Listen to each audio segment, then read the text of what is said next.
2022년 3월 23일 수요일에 시편 9편 말씀 함께 읽도록 하겠습니다. 주님, 나의 마음을 다 바쳐서 감사를 드립니다. 주님의 놀라운 행적을 쉼없이 전파하겠습니다. 가장 높으신 주님, 내가 주님 때문에 기뻐하고 즐거워하며 주님의 이름을 노래합니다. 주님 앞에서 내 원수들은 뒤돌아서 도망쳤고 비틀비틀 넘어져서 죽었습니다. 주님은 공정하신 재판장이시기에 보좌에 앉으셔서 공정하고 정직한 판결을 나에게 내려주셨습니다. 주님께서 이방 나라들을 문책하시고 악인들을 멸하시며 그들의 이름을 영원히 지워버리셨습니다. 원수들은 영원히 자취도 없이 사라졌습니다. 주님께서 그 성읍들을 뿌리째 뽑으셨으므로 아무도 그들을 기억조차 못하게 되었습니다. 주님은 영원토록 다스리시며 심판하실 보좌를 견고히 하신다. 그는 정의로 세계를 다스리시며 공정하게 만 백성을 판결하신다. 주님은 억울한 자들이 피할 요새이시며 고난받을 때에 피신할 견고한 성이십니다. 주님을 찾는 사람을 주님께서는 결단코 버리지 않으시므로 주님의 이름을 아는 사람들이 주님만 의지합니다. 너희는 시온에서 친히 다스리시는 주님을 찬양하여라. 그가 하신 일을 만인에게 알려라. 살인자에게 보복하시는 분께서는 억울하게 죽어간 사람들을 기억하시며 고난받는 사람의 부르짖음을 모른 채 하지 않으신다. 주님, 나에게 은혜를 베풀어 주시옵시오. 죽음의 문에서 나를 이끌어내신 주님, 나를 미워하는 자들에게서 받는 고통을 살펴주십시오. 그렇게 하시면 주님께서 찬양받으실 모든 일을 내가 전파하겠습니다. 주님께서 베푸신 그 구원을 아름다운 시온의 성문에서 기뻐하며 외치겠습니다. 저 이방 나라들은 자기가 판 함정에 스스로 빠지고 자기가 몰래 쳐놓은 덫에 자기 발이 먼저 걸리는구나. 주님은 공정한 심판으로 그 모습 드러내시고 악한 사람은 자기가 꾀한 일에 스스로 걸려드는구나. 악인들이 갈 곳은 스올, 하나님을 거역한 문 나라들이 갈 곳도 그곳뿐이다. 그러나 가난한 사람이 끝까지 잊혀지는 일은 없으며 억눌린 자의 꿈도 결코 헛되지 않을 것이다. 주님, 일어나십시오. 사람이 주님께 맞서지 못하게 하십시오. 주님께서 저 이방 나라들을 심판하십시오. 주님, 그들을 두려움에 떨게 하시며 자신들이 한낱 사람에 지나지 않음을 스스로 알게 하여 주십시오. 아멘.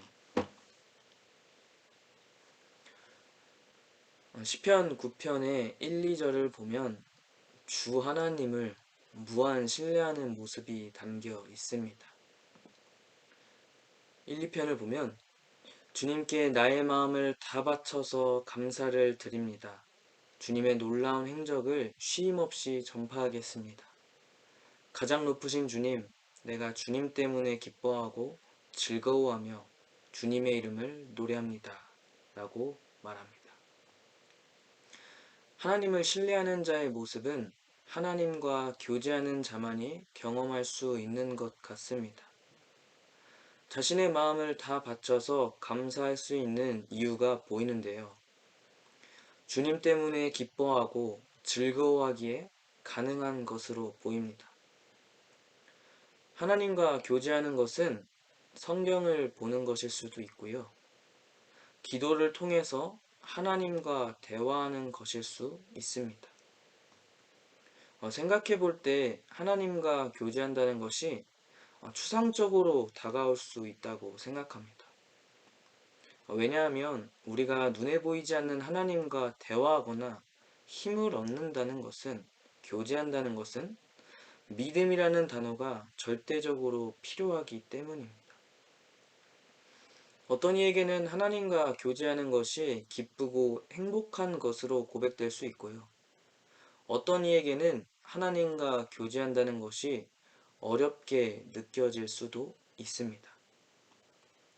하지만 하나님은 각자의 인생을 다르게 주관하시고 관계를 맺으시기 때문에 하나님과 교제한다는 말에 대한 거부감이나 어려운 마음이 없으시길 바랍니다.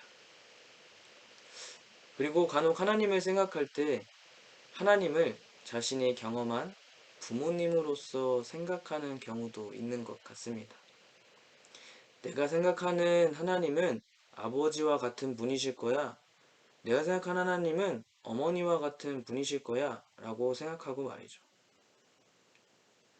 그렇게 각자 자라온 환경이 다르고 부모님의 사랑 또한 달라서 각자가 믿고 있는 하나님이 다른 경우도 보았습니다. 그래서 하나님에 대해 어렵게 생각하는 사람이 있을 수밖에 없다고 생각합니다. 이와 반대로 하나님을 자신의 아버지 또는 어머니라고 생각하고 믿고 따르는 사람도 있습니다. 인간은 자신이 경험했고 생각했던 부모님을 하나님으로 생각하고 신앙생활을 하는 분들도 제 경험으론 보았습니다. 여러분께 짧은 질문을 하려고 합니다. 여러분이 믿고 있는 하나님을 한마디로 정리해보면 어떻게 말씀하실 수 있나요? 저는 결혼하기 전에 하나님을 생각할 때 나를 항상 벼랑 끝으로 몰아세우시는 하나님으로 생각했습니다. 결혼 이후에 하나님을 생각할 때 사랑의 하나님으로 말할 수 있지만요. 저의 경우만 봐도 어떤 시기에 하나님을 경험하냐에 따라 극과 극으로 바뀌는 것 같습니다. 우리의 환경이 좋을 때 하나님을 생각하는 것과 우리의 환경이 좋지 않을 때 하나님을 생각하는 것이 다르듯 우리의 인생 속에서 각자 다르게 역사하시는 하나님이 참으로 대단하다고 저는 생각합니다. 시편 9편 말씀 가운데 단어들이 나오는데 어떤 단어들이냐면 악인, 원수, 살인자, 악한 사람이라는 단어들이 반복적으로 나옵니다. 시인은 이러한 자들의 공격과 비난을 받으며 살아온 것 같습니다. 그리고 시인은 하나님을 공정한 재판장, 심판자로서 이들의 악행과 비난받을 만한 모든 것을 심판하시는 분으로 설명합니다. 그리고 시인이 왜 하나님을 무한 신뢰하는지에 대해 본격적으로 자신의 경험을 적어 내립니다. 주님 앞에서 자신의 원수들은 도망쳤다고 합니다. 이 도망침은 비틀거리는데 이 비틀거림은 죽음으로까지 묘사됩니다.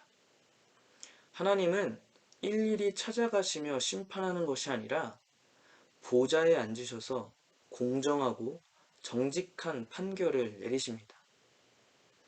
5절부터 보면 원수들의 결과가 나오는데요. 5절 말씀에 주님께서 이방 나라들을 문책하시고 악인들을 멸하시며 그들의 이름을 영원히 지어버리셨습니다.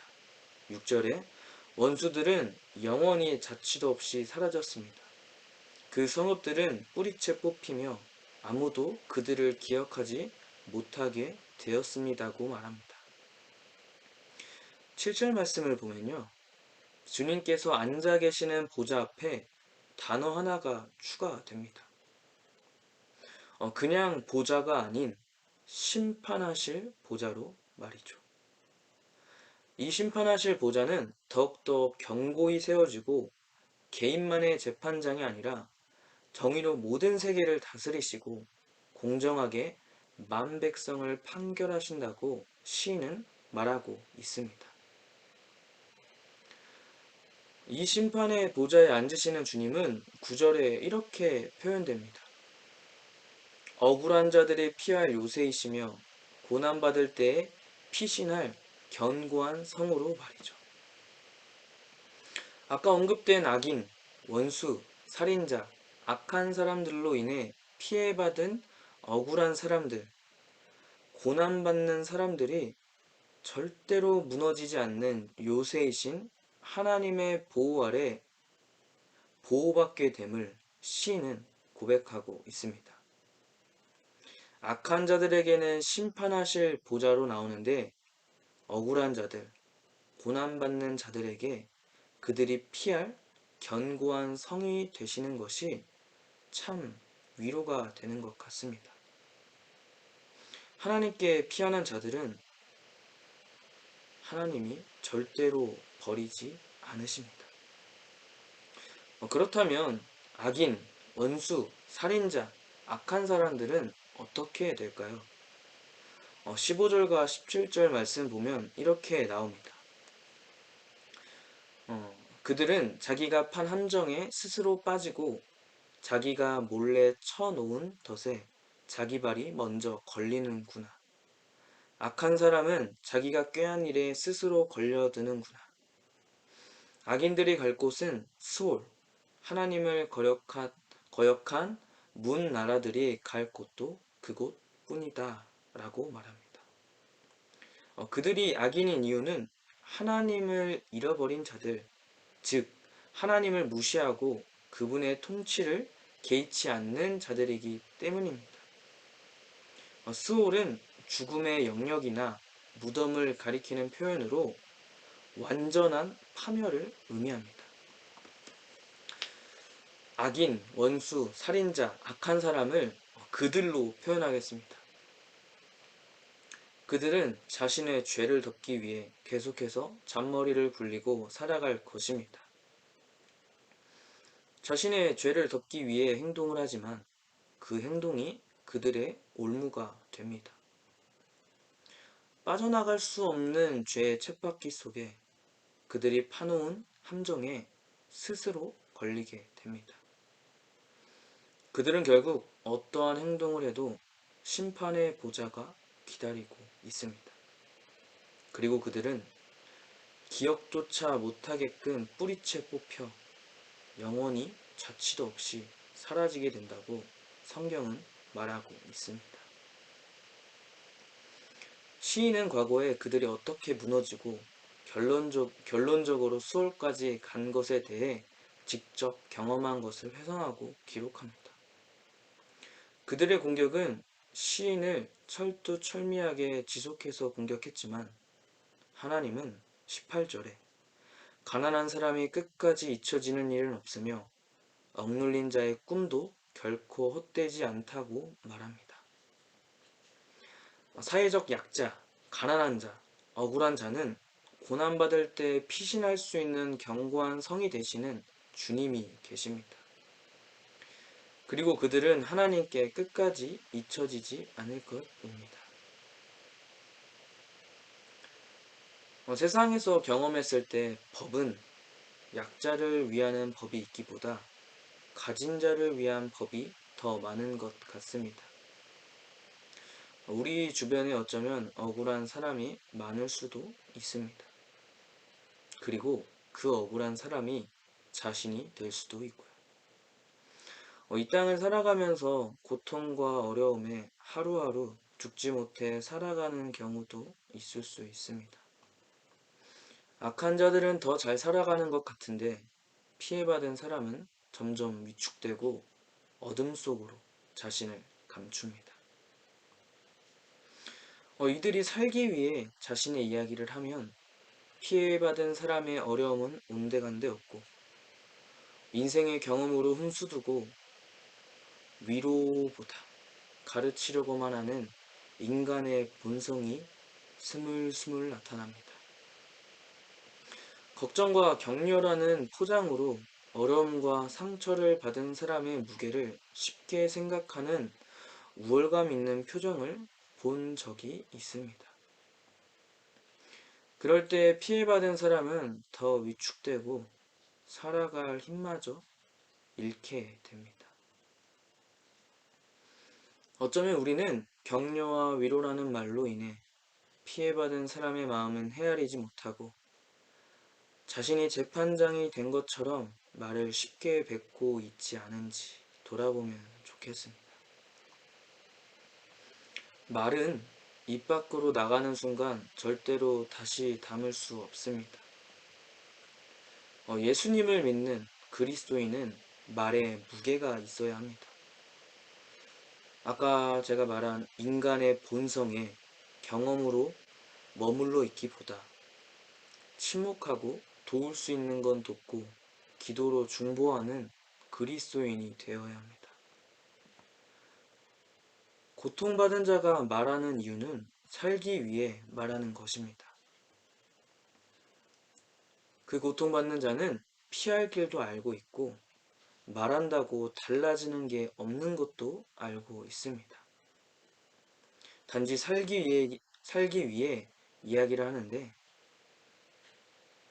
그 말을 들은 저와 여러분은 침묵과 공감으로 상처 입은 자, 소외된 자를 위해 기도해주고 사랑해주면 좋겠습니다.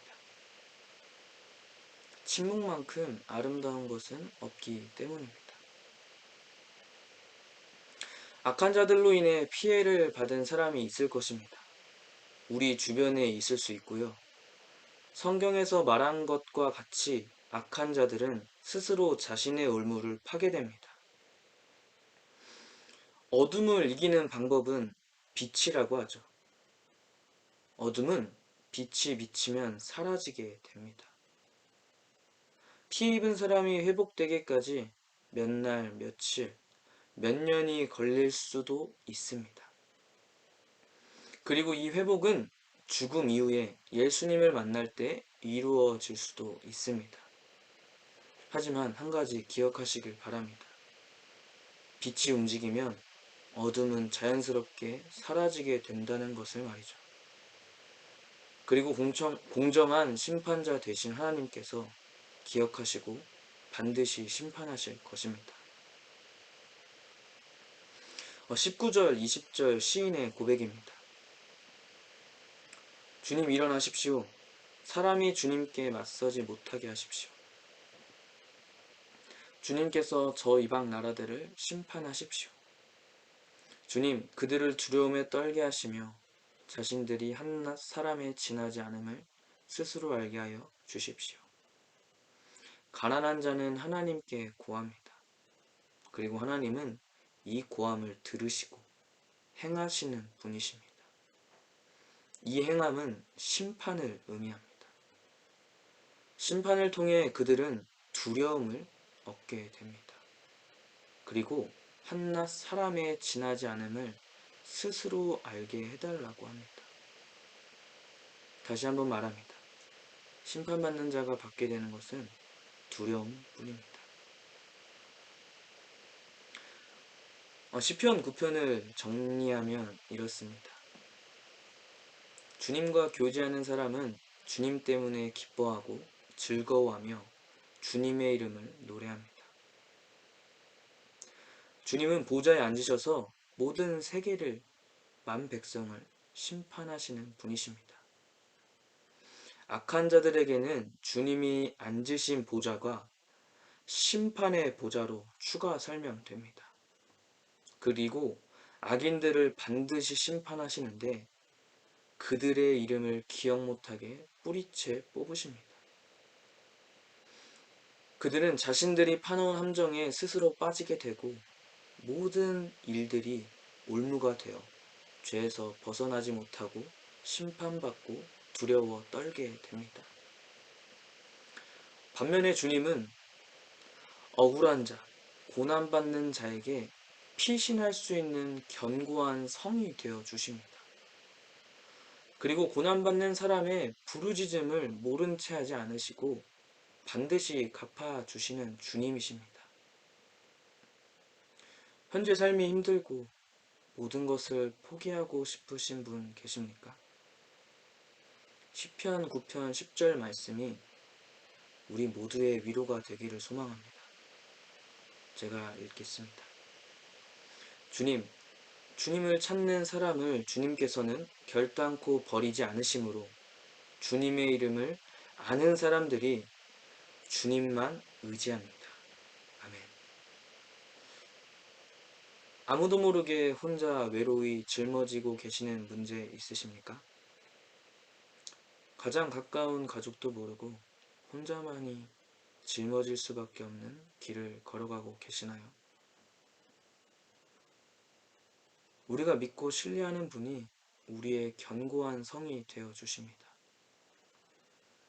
그리고 주님을 찾는 사람을 주님께서 결단코 버리지 않으십니다. 이 말씀이 우리가 살아갈 수 있는 위로가 되고 힘이 되기를 바랍니다.